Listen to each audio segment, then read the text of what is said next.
everyone, it's Jordan again, and Linus is here with me to do the vlog for you today. And for today, I wanted to just talk to you a little bit about this new course that I'm taking for college. So it's an online Introduction to Old Testament class, and obviously, given that name, the textbook goes in depth talking about the Old Testament.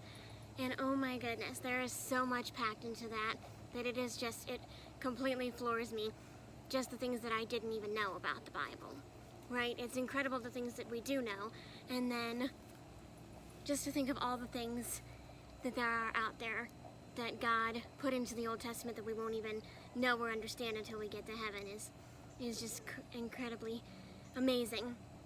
But what I wanted to talk to you about today is kind of more broadly how to view the Bible. So that's what my textbook dealt with mostly. That was, I would say, the main theme of my entire textbook. And maybe that's why it's the thing that stood out to me the most, I don't know. But I have just heard of a lot of people who think about the Bible in a lot of different contexts. Some people, I think I've heard it said, oh, it's a love letter. Some people say it's just a book that has a lot of heroes in it, right? Like Moses and Abraham and Esther and Noah. It's a book full of heroes and hero stories. There's just a lot of different ways that someone can view the Bible. But the way that my textbook recommends, or proposes, I should say, to view the Bible is view it as God's way of revealing himself to us. And that just made me really stop and think. Whereas a lot of times I take the Bible, and I don't think there's anything wrong with this, in littler sections, and just take like one Bible story and focus mainly on that story and on the characters involved in that story and what happened. And that there's nothing wrong with that. But at the same time, I often lose sight of the bigger context and of the bigger meaning to each of the littler stories.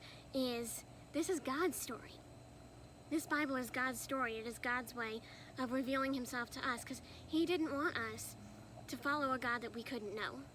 A God that was so impersonal and so out there that we just could not ever understand anything about him, ever know who he is, ever know his character traits, just have no idea. God did not want that from us. He wants that personal relationship with us. And to have a personal relationship, what's the first thing that you have to do? You have to get to know each other. Whenever you meet a new friend, what's the first thing you do? You talk to that person and you get to know that person. So the textbook had a way of saying, you know what, let's start looking at the Bible as God's way of telling us things about himself so that we could get to know him. And that just really fascinated me. And in my little introduction video that they had me do, they asked a question and they said, what is your favorite Old Testament book and why? And I'm going to be honest, I had no good answer for that. I really did not know. But upon thinking about it a lot, the only one that I could come up with was that I really loved the book of Esther. And I want to challenge you that if you have a favorite, doesn't have to be favorite book, but it can just be favorite story or favorite book in the Bible. Look at it in a broader context, maybe. Go back to it and look at the story. But maybe just look at it and say, what is it revealing about God to me? And I tried to do the same thing with Esther. And I just went back and I tried to say, what is that revealing?